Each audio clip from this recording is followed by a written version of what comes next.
Youth, senang banget bisa ketemu kalian lagi di dalam acara Youth for Christ bersama dengan saya, Yogi Fitra Firdaus. Renungan kita pada hari ini berjudul Ikut Siapa, yang didasari dari Kisah Para Rasul pasalnya yang ketiga ayat 11 hingga ke-16. Tapi sebelum itu mari kita bersama-sama berdoa. Tuhan Yesus, kami bersyukur karena Tuhan kembali memberikan kami kesempatan untuk bersama-sama merenungkan firman Tuhan. Kami rindu firman Tuhan yang akan kami dengarkan dan renungkan boleh hidup di dalam diri kami masing-masing dan menjadi penuntun di dalam kami menjalani kehidupan ini. Kiranya Roh Kudus yang akan menerangi akal budi pikiran kami, sehingga firman Tuhan itu tidak hanya kami dengarkan, tetapi juga boleh kami lakukan dalam kehidupan kami hari lepas hari. Di dalam nama Tuhan Yesus Kristus kami telah berdoa. Amin. Saya akan membacakan satu bagian firman Tuhan yang terambil dari Kisah Para Rasul, pasalnya yang ketiga ayat yang ke-11 berbunyi demikian. Karena orang itu tetap mengikuti Petrus dan Yohanes, seluruh orang banyak yang sangat keheranan itu datang mengerumuni mereka di serambi yang disebut Serambi Salom. Punya penggemar dan jadi penggemar bukanlah hal yang buruk, apalagi dalam perkembangan dunia saat ini. Itu adalah hal yang sudah terjadi sejak ribuan tahun lalu. Yang perlu diperhatikan adalah saat orang menjadi penggemar, ia perlu tahu betul siapa orang yang ia gemari agar tidak menyesal. Bukan sekadar asal gemar, apalagi gemar asal-asalan. Salah satu peristiwa besar pasca kebangkitan Yesus adalah mukjizat yang dilakukan oleh para murid, khususnya di Bait Allah.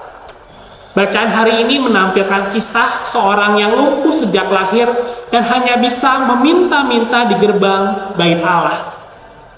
Orang itu sembuh ketika Petrus memintanya berjalan dalam nama Yesus Kristus.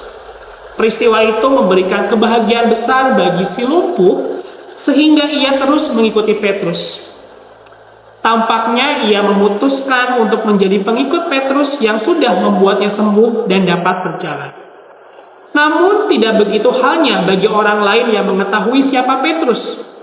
Mereka seperti meminta pertanggungjawaban Petrus atas peristiwa itu. Hal ini dipakai oleh Petrus sebagai kesempatan untuk memberitakan kebenaran tentang Yesus Kristus. Petrus menegaskan bahwa si lumpuh seharusnya mengikuti Yesus dan bukan mengikuti dia. Yud, saat datang beribadah di gereja, di kantor, di kampus, atau di tempat lain, hal apakah yang membuatmu sangat ingin datang ke ibadah tersebut? Karena musiknya, gedungnya, penyanyinya, pengkhotbahnya, atau karena Yesus? Jikalau sudah sampai pada fanatisme terhadap orang atau gedung dan bukan pada Yesus, maka berhati-hatilah. Mari kita bersama-sama kembali berdoa. Ya Tuhan, kami bersyukur karena kami boleh mengenal Engkau, Yesus Kristus, Tuhan dan Juru Selamat di dalam kehidupan kami. Biarlah di dalam kehidupan kami sungguh-sungguh memusatkan perhatian kami dan memfokuskan kehidupan ini hanya ke dalam Engkau.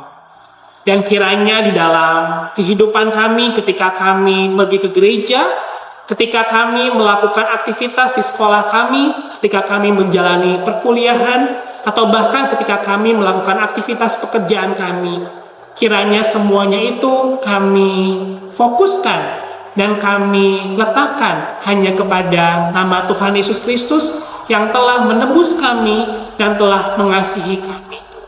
Kami di tengah kehidupan ini memang menggemari seorang pribadi, tetapi biarlah kegemaran kami kepada artis, kepada musisi itu tidak melebihi kegemaran kami kepada Tuhan Yesus Kristus, Sang Gembala Agung kami.